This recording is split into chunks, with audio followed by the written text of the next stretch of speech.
gimana nih, bangkrut. Cedera ya waktu itu tangannya? Iya, cedera ada. Bisa tunjukin tangannya? Oh, bisa dong nih.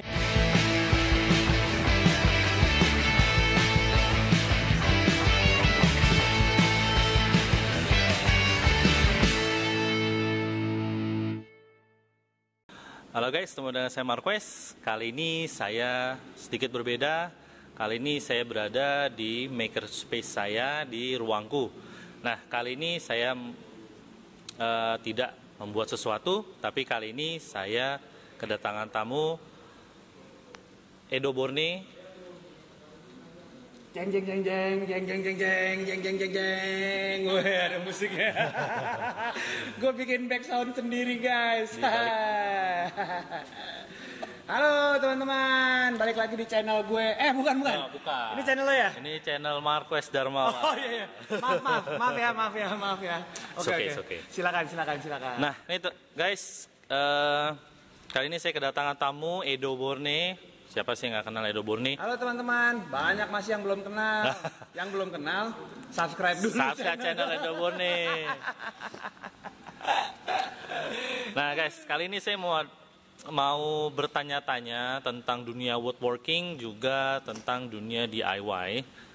Yang beberapa kalian juga kan ada yang bertanya di DM saya, di channel saya juga bertanya. Nah, ini kebetulan kita berdua ini juga pelaku woodworking juga DIY yang benar-benar maunya apa-apa bikin sendiri deh pokoknya. Ya. Apa-apa kalau bisa sendirian deh gitu. Sendiri. Apa kabar nih, Mas Edo? Baik dong, Marquez, sehat ya? Thank you udah datang nih. Jauh-jauh datang ke sini. Sama-sama. Kawasan industri ya? Ya, industri pergudangan di Sunter. Oh. Nah, udah lama ya kita nggak ketemu ya? Lama dong. Apalagi terakhir berapa tahun lalu tuh ya? 2019 kan? 2019 ya. Lo acara datang, itu ya, acara Woodtalk and Festival. Nah, itu setiap tahun dari tahun 2017 ya. Dari 2017 tuh ada Woodtalk and Festival, itu acara wadahnya anak-anak perkayuan gitu. Anak perkayuan ya nggak melulu perkayuan sih sebenarnya, itu di situ banyak brand-brand yang buat art and craft lain juga ada gitu. Betul, ada lain, semuanya. Gitu. Pokoknya orang-orang kreatif, komunitas itu hadir di situ. Jadi tahun ini ada nggak kira-kira? Tahun ini? Nah, karena pandemi mungkin kali ya. Jadi begini Om Marquez, rencananya kalau sebagai, kan memang gue bertanggung jawab di situ kan. Kalau gue pribadi sih gue bilang sama teman-teman, kita lihat aja dari Departemen Pendidikan dan Kebudayaan, karena kan kita juga disponsorin sama mereka, disokong sama mereka. Kalau menurut pemerintah itu tetap harus berjalan, berarti mereka sudah memastikan pandemi ini baik-baik aja. Ya, betul. Tapi kalau memang belum, berarti kayaknya nggak akan ada, gitu loh. Ya kita doa sama-sama aja supaya ada lah ya, supaya kalian bisa datang, bisa lihat bagaimana dunia woodworking itu, komunitas-komunitasnya itu sangat besar di Indonesia ini, tuh besar sekali, banyak sekali. Besar banget. Nah, sama halnya juga kayak makerspace saya ini juga, kita harus membuat protokol baru yang berbeda daripada biasanya gitu. Ya. Yang biasanya kan alat tuh kita satu table tuh bisa berdua gitu, tapi kali ini kita juga bikin protokol baru, satu peserta itu satu set alat, jadi tidak bertukaran alat, jadi lebih aman lah untuk masa pandemi ini. Ya. Walaupun efek pandemi ini cukup apa ya, cukup besar sih efeknya. Besar ya? Besar banget. Iya. Jadi Makerspace ini udah libur sekitar 4 bulan lah, selama PSBB itulah kita libur. Udah pasti libur tuh ya? Libur, udah nggak ada workshop, nggak ada apa-apa. Ya. Oke. Nah, Mas Edo ini kan public figure gitu ya. Tapi kenapa suka woodworking itu? Itu ceritanya gimana itu ceritanya? Jadi gini ceritanya Om Marquez. Saya ini memang public figure, tapi dulunya tuh pernah punya usahanya. Oh. Usaha furniture. Tuh, pernah punya usaha furniture, bangkrut. Kenapa? Karena taunya terima duit doang. Gitu. Belum bisa waktu belajar, itu nggak mau belajar, belum bisa. Oh. Bisa dengan satu jari. Tunjuk. Bikin itu jadi. Gitu, jadi. Bikin itu jadi ajaib. Punya ilmu. Ilmu satu jari ini. Ilmu satu jari, tapi gara-gara ilmu satu jari nggak mau belajar, mau ongkang-ongkang kaki doang, akhirnya bangkrut. Keren nggak tuh? Jangan ditiru loh ini. Jangan ditiru. Bukan motivasi ini, bukan motivasi. Jangan, jangan ditiru. Nah, terus habis itu berarti alat-alatnya semua waktu itu lengkap dong ya? Enggak. Ya hand tools. Oh, dulu hand tools. Ya circle, bore, router, jigsaw, sander punya. Memang terus kita bawa pulang beli. ke rumah semua tuh. Oh, bungkus. Workshop tutup. Habis workshop tutup, itu barang nganggur di rumah. Terus awal belajarnya? sedih kan ceritanya. Sedih. Mana nih bangkrut?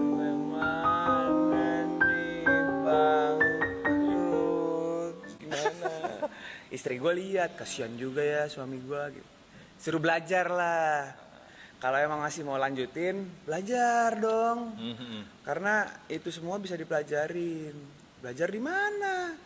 Belum ada ruangku. Ya, belum ada makerspace tuh, guys. Belum ada komunitas hobi kayu. Ya, betul. Belum tahu YouTube ada juga sekolahnya. belum rame. YouTube juga belum rame. YouTube zaman Luar negeri. sekarang udah rame. Kalau dulu masih luar negeri. Cemen. Ya. Untuk Indonesia ya. Cemen. Jadi akhirnya belajar sama bule-bule itu. Bule-bule ya. Hello everyone. Jadi kalau ngeliatin videonya, hello everyone, welcome back to my channel. Iya. Ini ngomong apa sih itu? Kayunya juga bagus-bagus. Kayu bagus-bagus. Gue mau beli alat itu, dia ngomongnya apa gitu. Sama lah. Dulu pengalaman gue juga. Iya kan? Belajarnya juga dari YouTube. Iya bener. YouTube luar negeri. Pasti. Wadahnya tuh di mana nih? Kita mau belajar juga nggak ada. Buku aja juga jarang kan? Iya betul. Buku paling cuma sekolahan lah. Maka itu gue bikin makerspace ini. Gue bikin makerspace supaya orang-orang tuh bisa belajar. Mengenal alat, mengetahui alat. Iya. Tanpa takut-takut ya kan. Kalau dulu kita takut-takut kan alat itu gimana, seremnya bunyinya bagaimana ya kan. Jadi guys, sebenarnya memang ini beneran gue tahu Om Marquez ini sebelum punya ruangku yang di kawasan industri yang sebesar ini, gue pernah hadir di acara ruangkunya dia, hanya di kafe. Nah, di ya itu depan. dulu pertama kali. Parkirnya juga di pinggir jalan. Numpang sama kafe dulu. Numpang sama kafe. Ya, karena keuletannya dia nih. Jadi gue memang pantau juga. Gue kepo istilahnya kepo dong perkembangannya, dan kita memang suka ngobrol antar sesama YouTuber. Iya, Om Marquez hebat kok dengan workshopnya sekarang. Ternyata begitu gue datang, anjay gede banget. Berubah. Gede banget guys. Ini kayak workshopnya Sultan Semarang nih, Om Angga. Wih. Ada Sultan Semarang. Gede juga. Kalau dia buat sendiri, bukan buat belajar. Iya, buat belajarnya dia aja. Workshop buat produksi. Iya. Gitu loh. Iya, dulu saya tuh sejarah ruangku ini memang awalnya sih di rumah. Tapi Edo pernah datang ke rumah saya. Iya, pernah datang ke rumah. Pernah datang. Pertama kali saya ketemu tuh di rumah waktu itu. Di rumah. Di rumah habis itu cuman bisa 4 orang. Habis itu barulah kita buka ruangku di kafe. Nah, di kafe itu yang setiap hari bongkar pasang tuh. Iya. Pokoknya selesai acara bongkar. Ada acara pasang. Nah, ya puji Tuhan sekarang sih udah mantap ada ya. Tempat sendiri ya. Ada tempat sendiri, AC, pakai kafe lagi. Yoi. Ada kafenya. Nah, jadi ruangku ini nggak hanya kayu doang, Mas Edo. Jadi di ruangku ini ada macam-macam. Jadi bisa nanti mungkin kedepannya akan ada ada pengelasan. Terus nanti ada sablon baju, ada art and craft lain sih yang pernak-pernik lah gitu. Pernak-pernik ya mungkin di channel YouTube saya juga kan ada tuh ngablon baju, bikin apa di Mas Edo juga ada kan yang kecil-kecil. Nah, nanti di sini kita akan ada pelatihan seperti itu lengkap gitu. Mantul. Nah, pasti kalau kalian ikutin Instagramnya Mas Edo sama YouTube-nya juga pernah ada cedera ya waktu itu tangannya. Iya, cedera ada. Bisa tunjukin tangannya? Oh, bisa dong nih. Tuh. Nih. Ini tangannya nih. Idih, serem guys. Nah, itu kejadiannya gimana? Ini dia nih kejadiannya. Banyak yang bilang apa bengong atau apa. Sebenarnya nggak bengong. Memang pada saat itu lagi memang mau bikin video. dan potongannya tuh potongan apa ya, bukan potongan buat pemula sih memang. Oh ya, ada teknik khususnya. Ada teknik khusus, dan sebenarnya harusnya gue pakai jig. Ya, Gue pakai jig untuk motong itu, gue harusnya pakai jig. Karena gue buru-buru, ini kesalahan juga nih. Ini diingat ya guys, untuk mengerjakan sesuatu perkayuan, apalagi kita menggunakan mesin, itu nggak boleh buru-buru. Bikin dulu jignya, jadi biar safe, karena safety itu memang number one lah. Dan gue juga bilangin teman-teman di komunitas tuh selalu bilang safety. Ternyata memang buru-buru itu nggak penting guys untuk mengerjakan sesuatu. Karena buru-buru gue kurang nggak sampai 1 senti lah untuk kepresisian. Akhirnya jadi gue taro kayunya. Itu table saw tuh. Table saw. Mesin favorit. Table saw masukin, terus harus motong tengahnya. Gue kurang paling 5 mili lah. Itu ke bawah. Harusnya gue pakai jig. Harusnya gue bikin jignya dulu, baru potong. Ini karena buru-buru, karena harus bikin video lah apa ya, itu alasan lah. Tapi nggak boleh lah, itu nggak. Ya, itu nggak boleh tiru. Makanya bagi teman-teman yang sering ikut di ruangku, ya Pak, mungkin sering kali bosen gitu dengerin saya ngejelasin tentang safety tools. Jadi saya selalu kalau di Makerspace ini, gue tuh selalu ulang-ulang. Iya. Ini meter saw pakainya harus begini, nggak boleh pakai sarung tangan lah atau apa gitu. Jadi mungkin yang udah beberapa kali ikut tuh biasanya udah bosan gitu. Udah bosan dengerinnya. Tapi memang itu harus dijelaskan. Iya, betul. Gitu. Itu harus safety nomor 1 gitu. Harus. Nggak boleh bosan-bosan kita ngebilanginnya, karena itu penting banget. Asli. Ada trauma nggak? Ada dong. Libur berapa lama? Liburnya 5 bulan guys. 5 bulan. Jadi 5 bulan itu memang benar-benar merenungi nasib. Apakah saya lanjut atau tidak jadi pekerja kayu? Itu dipikirin. Dan akhirnya ternyata udah hampir setahun lebih ini udah bikin lagi, dan alhamdulillah lebih banyak bikinnya. Keren. Alhamdulillah lebih termotivasi. Nah kalau lihat di YouTube-nya kan, ya mungkin kalian kalau lebih banyak subscribe-nya channel istrinya kali ya, Hesti ya. Nah di Hesti waktu kemarin kedatangan berapa Andika, terus Bang Andre, itu kan bahas tentang ada workshopnya Edo juga nih. Nah terus ada beberapa furniture yang dibuat sendiri Mas Edo kan. Nah apa aja tuh yang furniture yang udah dibuat sendiri di rumah? Dibuat sendiri di rumah. Jadi kebetulan memang tidak terima order. Bikin buat sendiri, bikin buat video, buat konten gitu. Yang dibikin pintu, coffee table, kursi, meja, rak. Oh, pintu bikin sendiri juga? Pintu bikin sendiri juga. Wah, keren nih pintu. Jadi ceritanya gini, kenapa bisa bikin pintu? Gue punya sepupu di rumah. Jadi lagi pada datang ke rumah nih, ceritanya arisan nih. Ada sepupu gue masuk ke kamar mandi. Tiba-tiba dia kunci, karena kan harus dia kunci kan, biar nggak ada yang masuk dong. Kuncinya kelok di dalam. Kekunci. Terus dia bilang nggak bisa dibuka lagi sampai patah. Terus gue bilang ini, ya udah gue bongkar aja lah tuh pintu. Gue bongkar pakai alat. Terus jelek dong. Rusak. Akhirnya gue bikin. Bisa. Terus kitchen set sederhana lah ya. Dari itu dibongkar sama istri gue.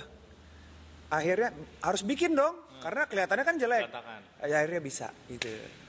Yang gue suka sih mejanya itu, meja makan tuh bagus banget. Itu ada tegel-tegel tengahnya, itu keren banget itu. Keren. Itu videonya juga cukup lama tuh.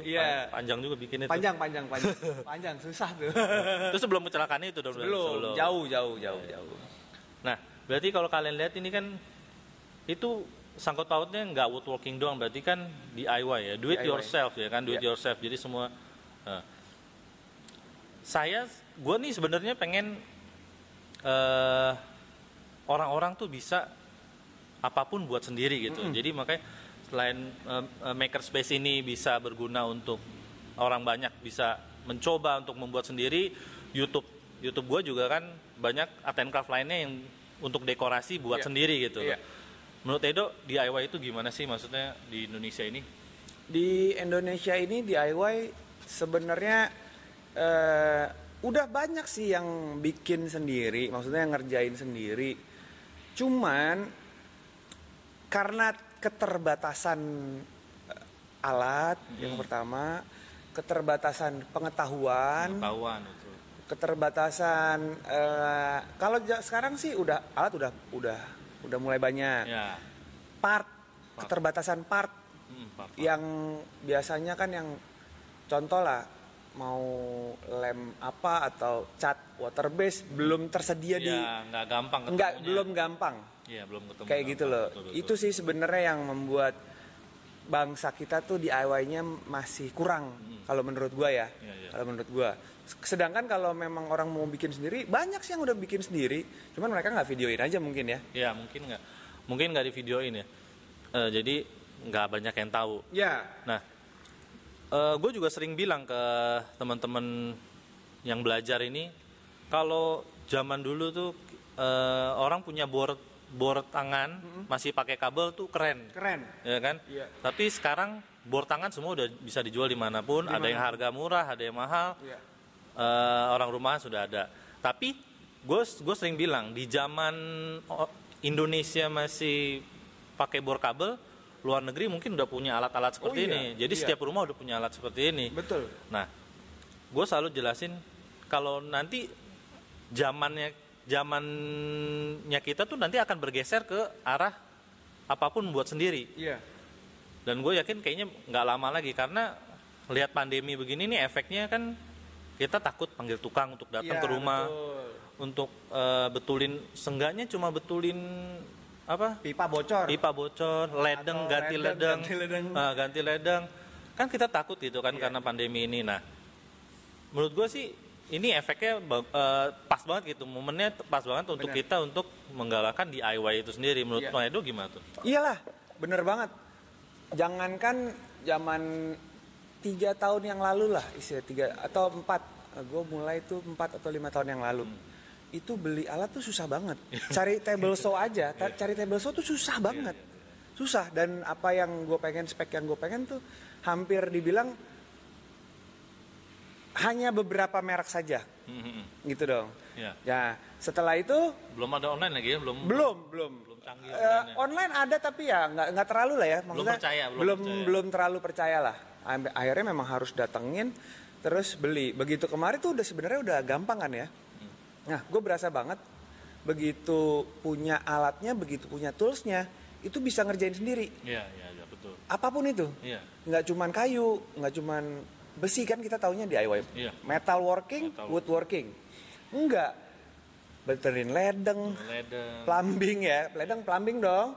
Ngecat wastafel, rumah. ngecat rumah, terus ngecat nyemen. Gue juga ada video tuh, nyemen tembok bolong. Iya, tembok bolong. Nah, kalau kita panggil orang kan pertama dia harus datang sekarang. Iya dong. Kita belum tahu dia sehat apa enggak, di rapid test atau tidak gitu. Nah, kalau udah ada alatnya, udah tahu, sebenarnya lebih mudah untuk kita aplikasikan sendiri. Betul. Apakah hasilnya lebih jelek daripada tukang yang biasa?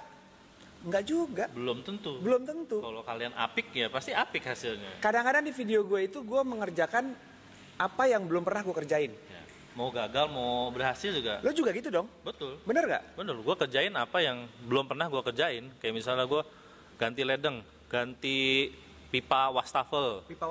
Ya, wastafel itu menurut saya pertama sekali susah banget. Itu di dunia pertukangan. Nah. Sekarang di dunia sablon. Lo pernah nyablon kan? Pernah nyablon. Kita punya video yang sama ya. Ya. Nyablon pakai kertas. Pakai celing wrap. Iya. Pakai celing wrap. Pakai celing wrap sama paper apa tuh namanya tuh, kertas yang buat baking, yang buat. Ya, kertas baking buat ngelapisin supaya tahan panas. Iya, supaya tahan panas. Nah, itu sebenarnya ide gue bikin itu karena kalau kan mas pandemi ini kan anak gue ulang tahun. Terus dia mau temanya ini gitu loh. Cari di online tuh nggak ketemu baju gambar begitu. Gitu ya. Jadi gue coba bikin kayak gitu. Bikin. Nah, habis itu oke juga nih bikin video YouTube gitu. Iya bener, dan hasilnya Bagus, oke. iya bagus. Oke. Ya ada plus minus Ada tapi plus minus. oke. Maksudnya apapun kita bisa kerjain, ya mau hasilnya bagus atau tidak tergantung Iya. kreativitas tangan sendiri Ya. dong. Dan sekarang bahan-bahan juga kan di online gampang banget. Ketemu semua alat perlengkapan perintilan kecil juga semua ada. Gitu Gampang banget.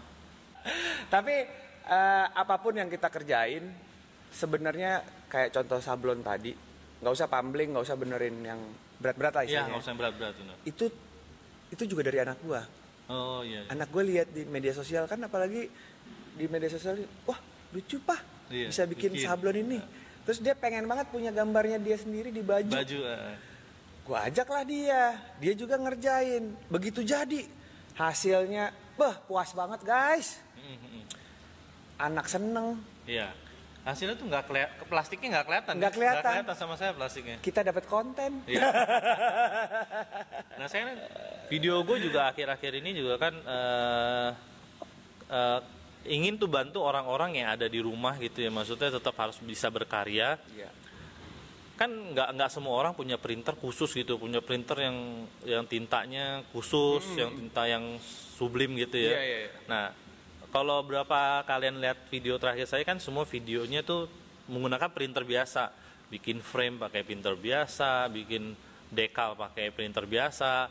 Nah, itu maksudnya saya mau menunjukkan bahwa tuh sekarang DIY itu udah mudah banget gitu. Semua udah bisa gitu loh. Paling tidak, kalau emang tidak mau mengerjakan sendiri, dapat ilmunya. Yang pertama, nggak akan dibohongin. Bener nggak? Kalau udah tahu, oh gini ya caranya. Oke deh, gue punya uang, gue mau bayar aja. Ya udah silakan, monggo. Nggak ada yang larang juga dong. Tapi paling tidak nggak dibohongin. Ya, Ngerti. Jadi begitu, oh udah tahu begini, ya cek harga di online bisa. Iya, bisa. Panggil lah tukang, gue punya duit banyak lah, gue males ngerjain, gue mau ngangkat kaki aja. Monggo silakan. Begitu tukangnya datang, mau ngerjain apa bu? Ini oke 12 juta. Hah 12 juta? Bang, ini harganya sekian. Lo yang bener aja gitu. Kan bisa gitu. Ya, pokoknya semua ada ilmunya lah. Nah, plus sekarang nih saya kan ada makerspace ruangku ini, ya kan? Kalian bisa, misalnya contoh mau bikin meja coffee table, kalian nggak punya alat, nggak punya ilmu, nggak punya strukturnya, tapi cuma tahu desainnya bagus nih. Ya. Saya mau bikin ini gitu. Itu bisa datang ke ruangku. Widih, mantap. Itu bisa datang ke ruangku. Nanti kita kalkulasiin budgetnya. Nanti kita kasih budget yang pasti namanya buatan khusus, pasti harga ya bersaing lah, maksudnya dengan yang brand-brand lain gitu. Brand-brand lain ya. Tapi kesannya berbeda lah. Kita kan buat sendiri di sini. Ya. Jadi di sini di ruangku ini kita punya alat lengkap, bisa pakai, dan ada instrukturnya yang ngajarin safety, keamanannya semuanya terjamin, dan kebersihan terjamin, dan barangnya pasti jadi nggak lama. Nah, ini cocok banget buat kalian-kalian yang susah belajar melalui audio visual mungkin ya. Iya, masih praktek. Masih praktek. Ya. Dan setahu gue kayaknya nggak cuman di sini apa namanya yang bisa praktek tuh disable juga bisa ya? Iya. Jadi, lu punya program itu kan? Jadi ada, gue juga ada program di tempat lain sih, tapi di tempat khusus yang untuk anak-anak keterbelakangan. Ya, jadi kan kita berpikir anak itu kan nanti akan besar. Iya. Akan besar dan harus mandiri gitu loh. Nggak seluruhnya orang tua pasti akan meninggalkan dia gitu loh. Iya. Nah, di situ saya mengajarkan dia tentang perkayuan dan art and craft lainnya agar mereka bisa produksi sendiri, seenggaknya ya itu yang tadi Mas Edo bilang, tahu dasarnya. Tahu dasarnya dia tinggal, oh ini bikin seperti ini, suruh orang, walaupun dia keterbatasan gitu loh. Jadi orang-orang keterbatasan tidak terbatas punya ilmunya sebenarnya. Betul. Dengan adanya ruangku ini. Dia tetap harus bisa berkreasi. Iya, biar bisa mandiri istilahnya nanti ya. Iya. Oke. Nah, ini Mas Edo nih ada kenang-kenangan dari gua dan ruangku. Wede. Ini ada apron dari ruangku supaya lebih bersih lah, lebih aman. Gitu ya. Ya. Hahaha, nih guys. Lihat guys. Wuhu. Cocok kan? Mantul. Terima kasih Om Marques ya. Oh ya, tahu nggak kenapa logonya ruangku kayak gitu? Kenapa nih logonya nih kayak gini nih? Nah, jadi Q-nya ini memang Q-nya Marques. Q-nya Nah. kotak ini sama lampu ini adalah ide-ide kreatif. Oh gitu. Berarti Om Marques punya ide-ide kreatif nih. Makanya datang ke ruangku guys. Oke deh, ini udah cukup panjang. Thank ya? you Mas Edo udah datang ke sini. Terima kasih juga Om Marques. Udah repot-repot jauh ke sini nih. Enggak lah. Gitu. Oke, jangan lupa subscribe channel Edo Borne. Edo Borne. Ya, channel saya Marques Darmawan. Thank you for watching. Jangan lupa like, subscribe, share, dan komen. Karena like Anda, subscribe Anda, share Anda, dan komen Anda itu memotivasi saya untuk terus berkarya dan membuat video kreatif lainnya. Sampai ketemu di video saya selanjutnya. Bye-bye. Dah.